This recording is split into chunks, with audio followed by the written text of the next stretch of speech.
Assalamualaikum warahmatullahi wabarakatuh. Kali ini penulis ingin coba bahas soal garansi. Ya, memang pabrikan Jepang itu budayanya beda dengan budaya kita. Jadi pabrik Jepang itu nggak merasa berat mengingkari janji ya. Jadi motor itu katanya garansinya 3 tahun. Terus ada masalah mesin itu garansi 3 tahun ya. Terus masalah elektronik kelistrikan 1 tahun atau berapa 10.000 km. Nah, penulis merasa ya garansi ini sulit terpenuhi. Penulis juga kaget ketika mendengarkan testimoni dari si Bun Channel ya.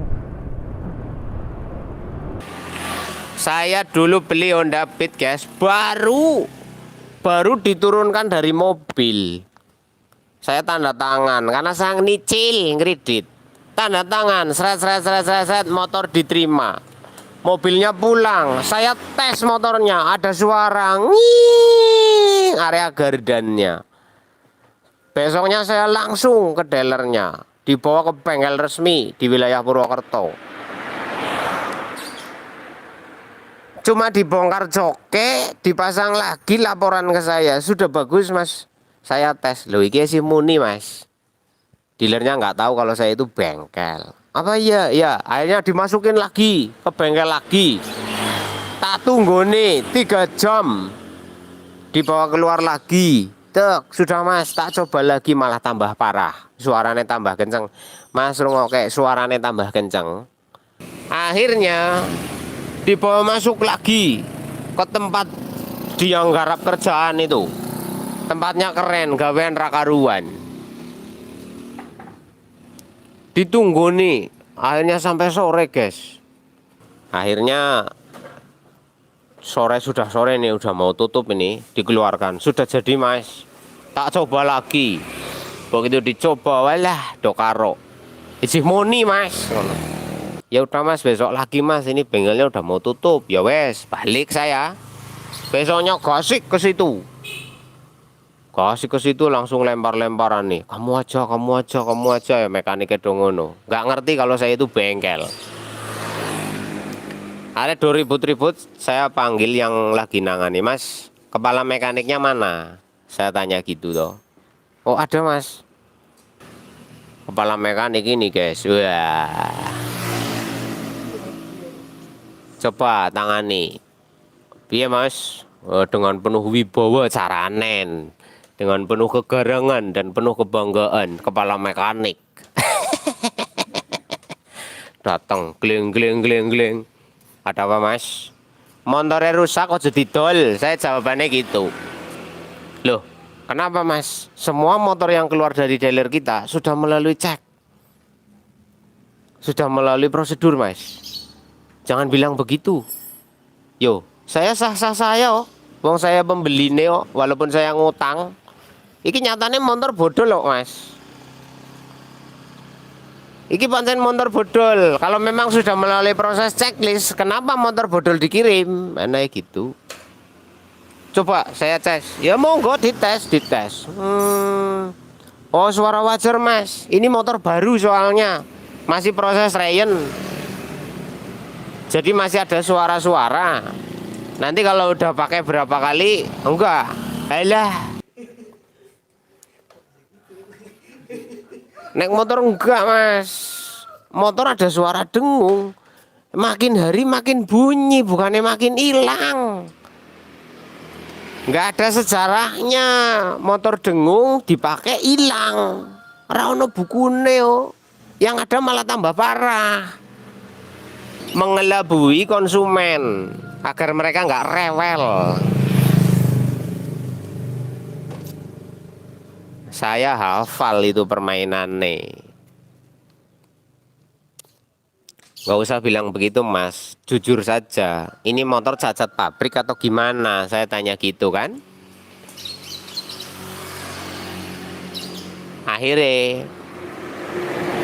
akhirnya ya, setelah melalui perdebatan sengit, itu memang cacat pabrik, fix cacat pabrik. Jadi posisi asgir gardan itu tidak simetris, jadi ada jarak sehingga gigi gardannya ini enggak press atau ada spasi terlalu banyak, akhirnya bunyi dengung. Akhirnya mengakui itu memang cacat pabrik, posisi asgirnya tidak simetris. Oke, kalau begitu saya minta ganti. Oh, diganti nggak bisa, Mas. Diganti nggak bisa. Karena apa? Itu satu set dengan nomor rangka. Karena yang bermasalah itu dudukannya. Jadi harus ganti satu set dengan nomor rangka. Lha ya wis terserah, oh mau piye aku ora urusan. Wong dudu salahku nih. Bukan salahku nih. Nggak bisa, Mas. Akhirnya ribut, ambil dipanggil manajer utamanya, dia turun gunung dari lantai 2 turun, deglek. Oke, ini bisa diklaim, nanti kita klaimkan ke pabrik. Karena ini kita nggak tahu, kita jual, jadi ini kesalahan pabrik, maka akan diklaimkan ke pabrik. Oke. Tapi menunggu 12 bulan, Mas. Di ACC atau tidaknya kita tidak tahu. Prosesnya 12 bulan. Modar cocote, guys. Suruh nunggu 12 bulan, belum tentu di ACC motornya bunyi berdengung. Anjir banget toh.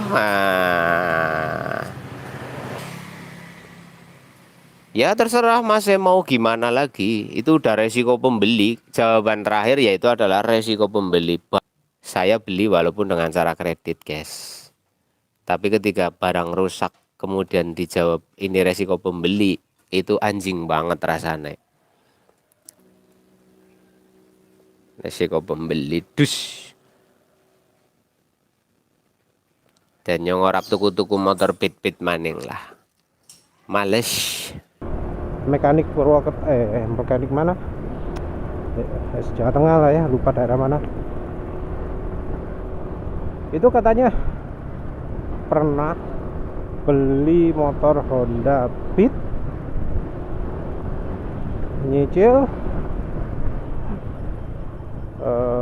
motor, diterima, dicoba ternyata bermasalah,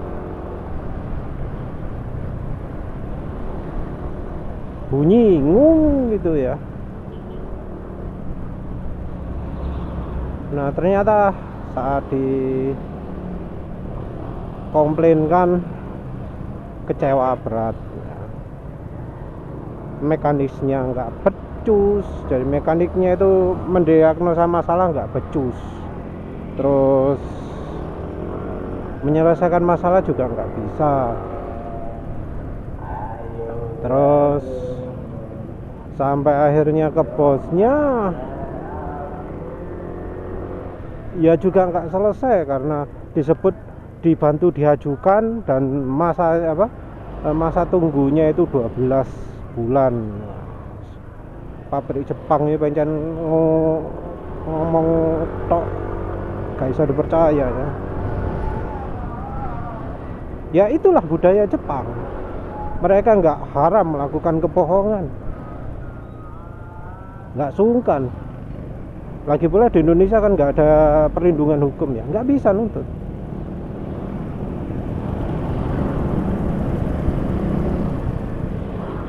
Apa ceritanya Mas Bun ini fiktif?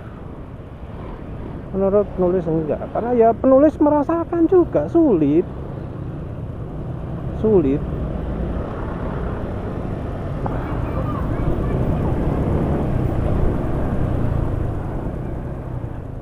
Seperti dulu itu ya. Dulu pertama penulis punya motor baru merek Honda, sebelumnya beli bekas-bekas terus ya masih bagus-bagus ya. Astrea Star itu bukan motor jelek karena motornya impor. Suaranya mesin halus, irit. Ya, dan akhirnya penulis pun beli ya Honda Supra Fit XU. Dari tampilan nggak jelek, lumayan keren, tapi borosnya minta ampun. Motor PP loh, konsumsi bahan bakarnya bisa 1:30. Payah banget. Baru setelah penulis pakai Semenite itu baru bisa 1:45. Wacau. Konsumsi bahan bakarnya seperti pakai motor 2 tak, motor Suzuki Crystal 2 tak itu. Parah wis. Acur-acuran wis. Gitu di iklan disebut motor irit ya. Nah, di motor Honda ini ada sebenarnya bukan masalah ya. Ya masalah juga sih, salah desain. Desainer Hondanya nggak bisa desain motor yang benar. Jadi nulis merasakan kalau lewat jalan betonan yang biasa penulis lewati itu kan tantangan berat untuk motor Honda itu ya, karena suspensinya amburadul. Waduh, lewat situ nggak enak belas. Di ayunan kecil kacau, di ayunan yang besar makin kacau. Makin kacaunya itu apa? Karena suspensinya double kan. Itu suspensinya bisa seperti ketekuk gitu, muntang-munting gitu. Dibuat boncengan apalagi. Ban belakang itu seperti ketekuk gitu. Seperti ketarik. Penulis sampai komplain. Mekaniknya sendiri goblok juga. Nggak ngerti. Tapi jelas bahwa suspensi itu loh sampai bocor.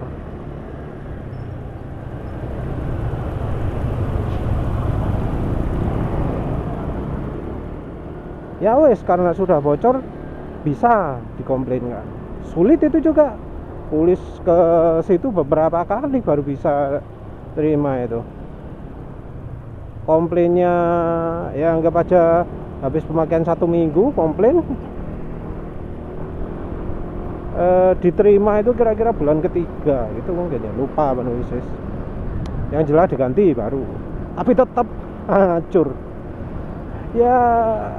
Ini penulis juga sebelum tahu ya sumber masalahnya apa ya, itu suspensi itu sampai sempat bengkong segala, sampai bengkok yang sebelah kiri ya, bengkok kelihatan tak jelas bengkok.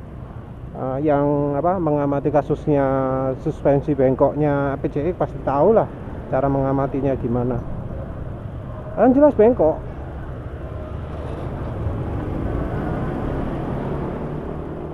Ya sejak itulah penulis itu jadi tahu bahwa pabrikan Jepang itu suka bohong.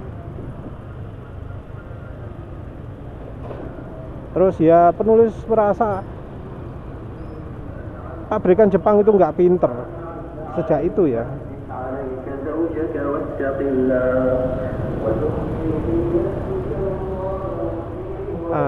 Ternyata penyebabnya adalah apa? Itu karena desain yang salah di suspensi, di kombinasi antara suspensi dan posisi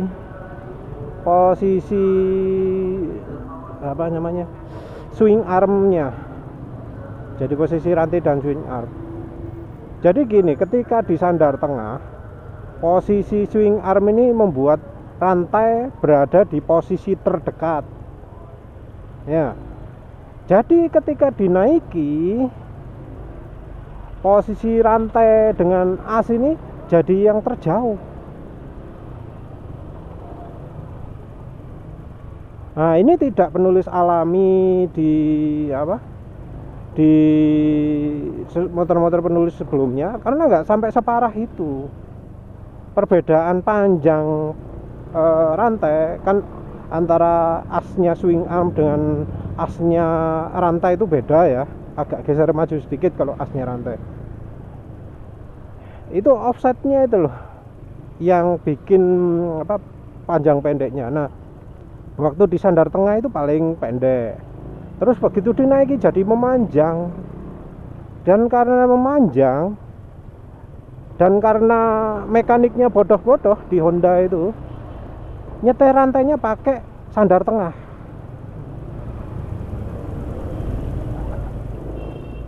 Jadi Honda sendiri secara resminya sendiri nggak ngerti caranya nyetir rantai gimana yang bener. Nah, karena nyetelnya sampai pakai standar tengah, begitu dinaiki setelan rantai kencang banget. Dipakai boncengan makin kencang. Begitu lewat jalan bergelombang besar, ketarik lah gear belakang itu. Ya, penulis sampai pernah lakernya rantai belakang itu rusak juga ya. Itu yang jelas itu kerasa motor nggak seimbang, belok sendiri ketika ngayun itu, belok kiri belok kanan ya, karena rantainya ketarik dengan keras sehingga mulet swing armnya ketika kena gelombang itu. Nah, itulah sebabnya mengapa kok penulis itu merasa ya, yang nyetel rantai dalam posisi tegak itu nggak memperhitungkan kebodohan dari insinyurnya Honda. Jadi dipikir kalau nyetel rantai itu posisi di sandar tengah itu sudah pas, padahal enggak. Harusnya nyetel rantai itu waktu motornya dinaiki, kalau motor-motor yang desainnya Honda ya. Karena ya insinyurnya Honda itu nggak mikiri kayak gitu. Kalau kita cari pedoman caranya nyetel rantai di websitenya Honda atau mana, rasanya ya paling ketemu waktu di sandar tengah.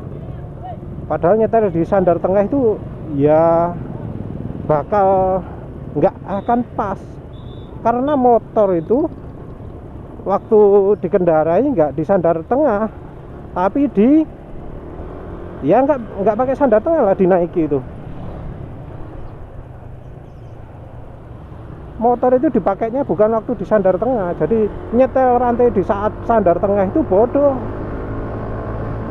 Tapi ya orang-orang ya kalau diomongi tetap ngeyel. Oh, aturannya wes ngene mas, bodoh banget lah istilah. Gak bisa dibilangi itu. Itu pengalaman klaim barang yang pertama. Yang kedua adalah ketika punya Next 2. Next 2 itu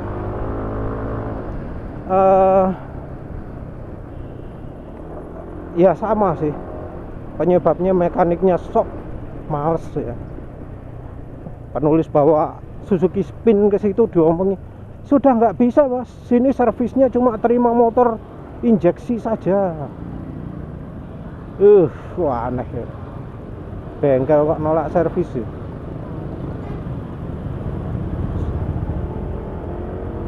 Ya wes lah, penulis nggak bakal servis itu, tapi beli Suzuki Next kan masih servis itu.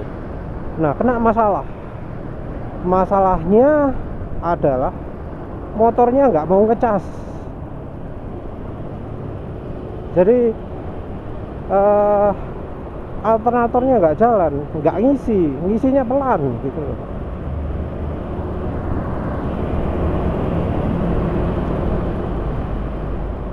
Ya wis, itu penulis komplain kan. Itu datangnya pas waktu aki udah tekor gitu. Ya wis, orangnya mau ganti, tapi yang diganti cuma akinya tok loh. Penulis sudah ngeyel, mas ini yang masalah itu adalah chargernya nggak ngisi mas. Ngeyel aja. Ya padahal jelas loh masalahnya ya, aki nggak ngisi, kok bisa akinya yang diganti. Emang sering dah aki itu bermasalah.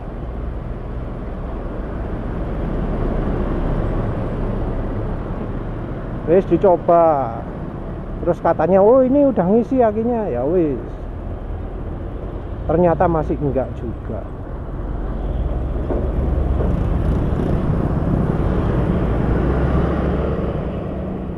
Ya datang lagi ke situ, iya tetap lagi tetap apa, karena garansi cuma sekali, mereka harus menolak wis, suruh ke pusatnya. Ya wis, nuruti ke pusatnya.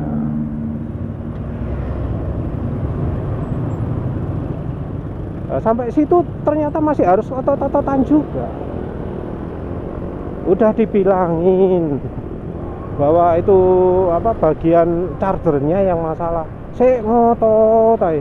Ini udah oke Mas, sudah oke. Ya wis, penulis ingin demonya, Pak delok dhewe. Mereka menunjukkan ngecasnya dan ternyata nggak sesuai sama omongannya. Akhirnya wis penulis minta ganti. Ya untungnya kalau di Suzuki itu cepet ya, masih ada spare part diambilkan dari motor lain. Tapi ya tetap penulis masih harus bayar akinya itu ya, karena kebodohan dari mekanik yang pertama. Nggak ada lagi garansi. Ya wis lah, penulis turuti, mau gimana lagi. Yang bodoh mekaniknya tapi yang kena korban kita. Ya wis lah, turut.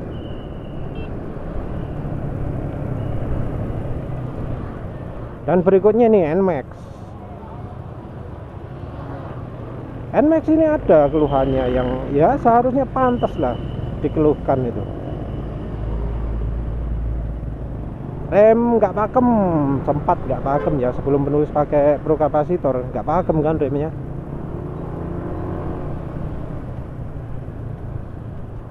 Diomong ya apa?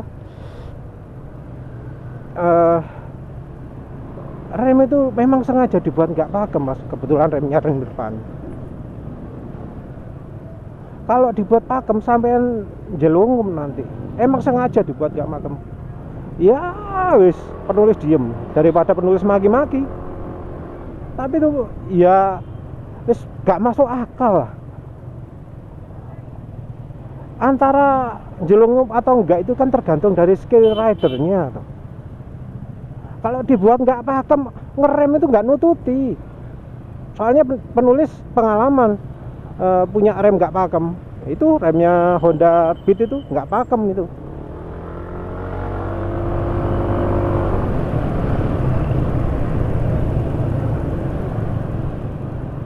Nggak pakem dan ya wis nggak enak dipakai.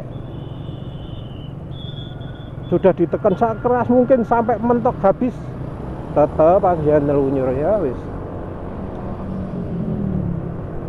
Yang NMAX sebelumnya gitu. Dan apa, rem nggak pakem itu katanya juga masalahnya NMAX ya. Jadi ada yang ngeluh rem nggak pakem terus diganti sama kalipernya R15 sekalian sama tuas remnya. Soalnya kalau nggak gitu katanya nekennya jadi harus lebih dalam. Nah, penulis nggak ngerti lah. Terus pokoknya sekarang remnya udah pakem, sudah bisa bikin bunyi.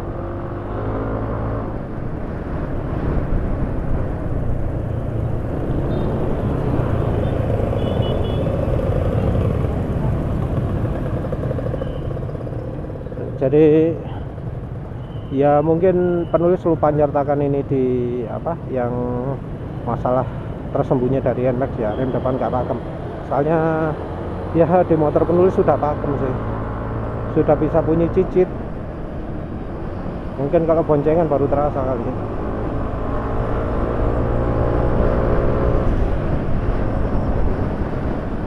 Jadi itu diomongi lah ya wes, jawabannya kira-kira sama lah dengan yang diterima oleh si Mas Bun ini.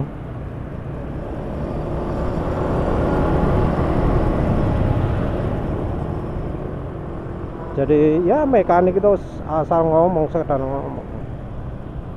Keluhan lain, rem nggak pakem disebut biar itu disebut desain yang disengaja itu.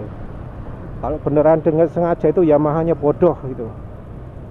Karena kalau ridernya jago kan jadi nggak bisa memanfaatkan rem.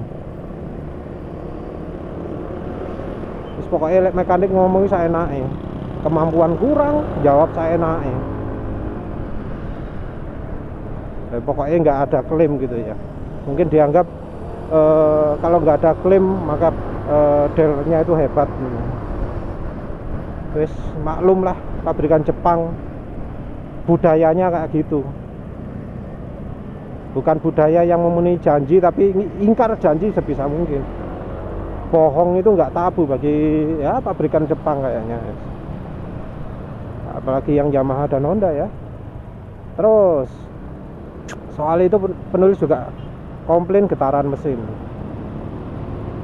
Getaran mesin ya saat itu penulis kan belum pakai bandul setang yang berat ya. Penulis komplain. Jawabannya apa? Normal mas, getaran kayak gitu. Semua motor kayak gitu mas.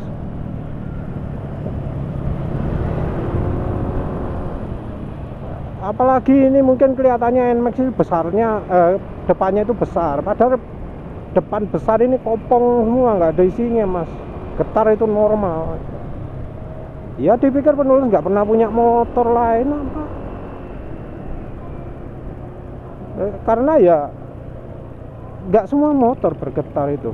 Yang bergetar itu ya motor akhir-akhir ini aja. Yang generasi muda yang nggak pernah merasakan motor-motor tua yang masih berkualitas, masih kualitas impor, itu mungkin nggak pernah merasakan. Jadi getaran motor itu harusnya nggak sampai bikin capek lah, nggak bikin tangan kaku lah.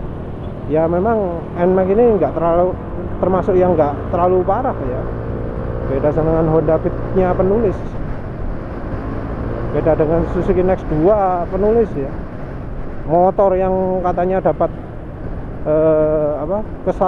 kepuasan konsumen nomor 1 si Honda Fit ini. Suzuki Next yang katanya motor yang getarannya paling tidak terasa. Yesus, bohongnya itu merantak kemana-mana. Nggak cuma ke sales ke dealer sama mekaniknya, tapi juga ke blogger juga. Entahlah itu. Motor getar kok disebut motor nggak ada getaran. Next 2 ya. Yang ngomong gini IWB, yang ngomong motor Next 2 nggak getar itu Iwan Banaran. Penulis punya sendiri Next 2. Dan penulis tahu sendiri motornya getar. Jadi menurut penulis ya reviewnya Iwan Banaran itu nggak netral, menipu konsumen. Cacat produk ada ditutup-tutupi. Terus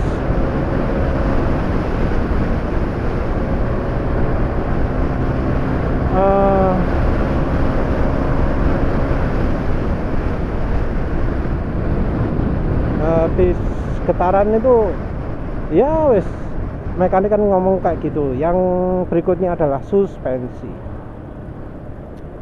Suspensi itu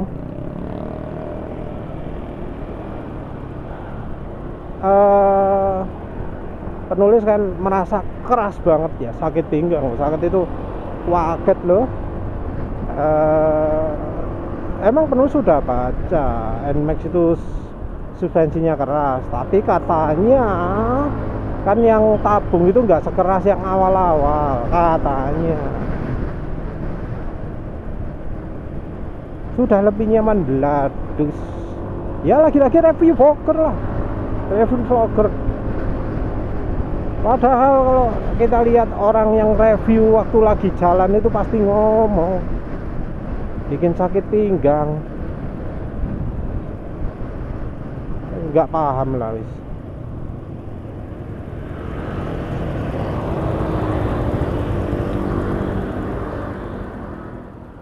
Jadi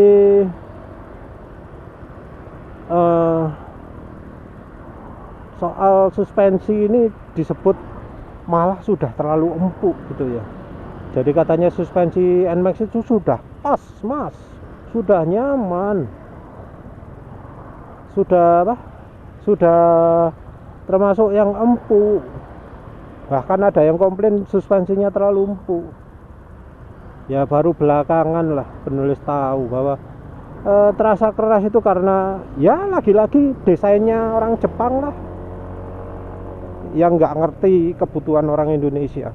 Jalan kayak gini loh, yang jalan beton kayak gini loh, naik kecepatan ya nggak perlu kencang-kencang, 60 km per jam itu sudah terasa keras. Dan kembali lagi ya, soal suspensi wis jelas. Yang bikin masalah itu, yang bikin keras itu, yang pertama adalah kebodohan desain ya Honda ya Yamaha yang pakai model engine mountingnya pakai stopper itu. Oke, getaran kecil hilang, tapi kalau getaran besar, wow, kena pinggang. Padahal di Indonesia nggak kayak luar negeri, jalannya banyak yang kacau. Jadinya ya wis, sepanjang perjalanan harus ya pelan-pelan, bikin sakit pinggang soalnya. Jalan 60 loh bisa sampai aduh geger gitu. Ya itulah ciri desainnya Jepang ya, motor Jepang ya, nggak ngereken motor dijual di Indonesia. Terus selain dari stopper yang sekarang ini penulis ganjal, masalah lain adalah dari itu suspensinya. Ada sih yang membela suspensi Matic ini dianggap terbaik. Mungkin nggak pernah merasakan sendiri kali ya, mungkin nggak pernah membedakan ya. Jadi jelas bahwa suspensi merek Jepang itu jelek. Jadi main cepat ya tadi. Jadi suspensinya itu ada rusak di daerah kok penulis cerita lagi, harusnya nggak usah, itu pendek aja. Yang rusak itu adalah di bagian shock breakernya terutama. Jadi motor baru tapi shock breakernya hambatannya kecil, padahal itu sudah pakai kabel. Desainnya single action. Untuk soal per itu nomor 2 itu lah. Kalau per ganti lebih empuk ya mestinya lebih nyaman, tapi entah mengapa pilih balik keras. Yang jelas kesalahan desain itu diklaimkan pun rasanya sama saja, tetap nyiksa. Jadi setelah stopper ganjel, kalau suspensinya nggak diganti ya tetap nggak nyaman motornya ya, karena suspensinya suspensi jelek.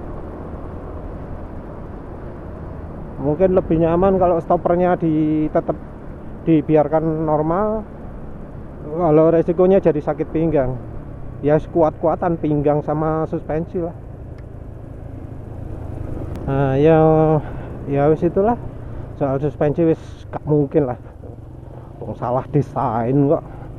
Yang salah mulai dari awal pabrik, bukan cacat produksi tapi cacat desain. Ya mau gimana lagi, diganti ya tetap dapat produk cacat ya. Terus yang berikutnya adalah soal itu fuel dilutionnya. Yang VVA itu ternyata VVA punya penulis itu ada ya, masih ada aktif, masih bisa aktif. Cirinya ini sudah cukup gelap. Kalau VVA aktif, lampunya kedip. Ini nanti kelihatan kedip atau enggak, penulis lupa sih.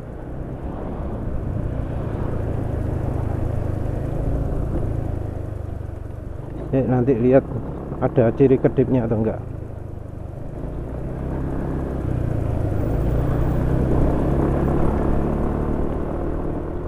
Jadi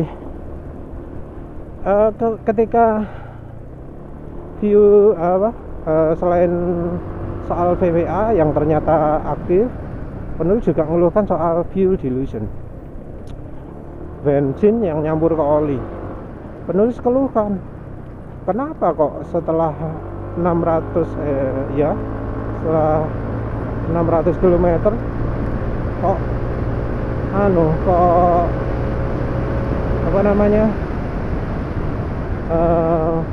olinya sudah hitam.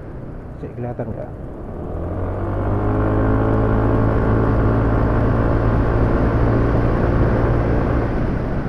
entah mungkin perlu lihat frame by frame ya.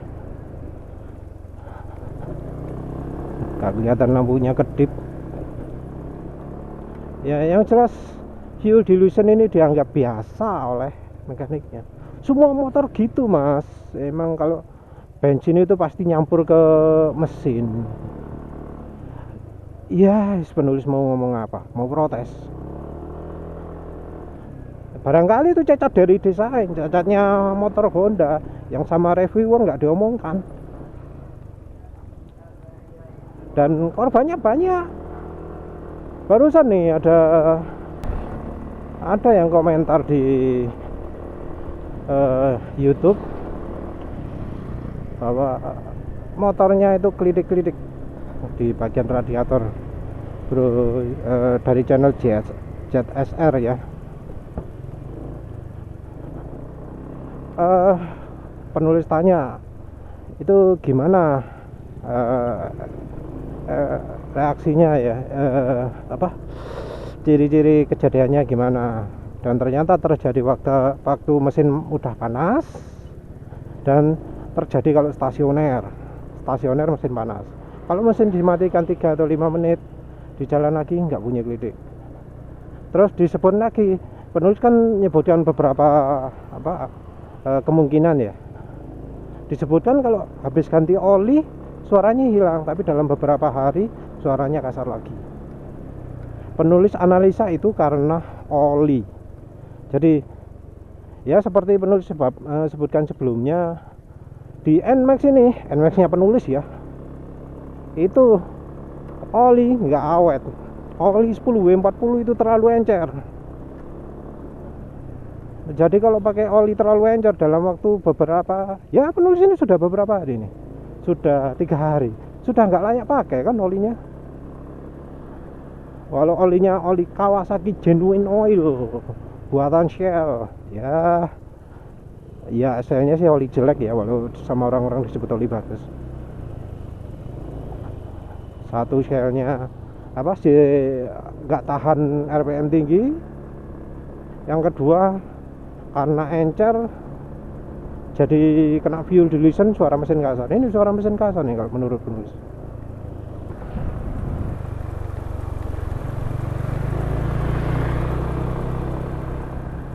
Ya kasar lah ini. Ya itu makanya penulis nggak bisa pakai oli terlalu cepat. Yang jelas ya penulis sayang nggak bisa ngeklaim fuel dilution. Katanya kalau fuel dilution itu bisa ngeklaim garansi. Ternyata bohong itu. Diklaimkan nggak bisa dapat. Ya mungkin penulis bisa kalau kayak minta perbaikan, tapi pertanyaannya apa mekaniknya mampu memperbaiki? Yang diperbaiki apanya? Jangan-jangan kalau diganti motor baru juga sama saja. Lah percuma buang-buang usaha. Bisa jadi malah muncul penyakit baru, cacat baru yang lebih parah dari yang sekarang. Ya wis lah, biarin aja. Pokoknya klaim garansi itu sulit lah kalau motor pabrikan Jepang, Honda, apalagi Yamaha. Sulit. Gitu aja. Terima kasih sudah menonton. Assalamualaikum warahmatullahi wabarakatuh.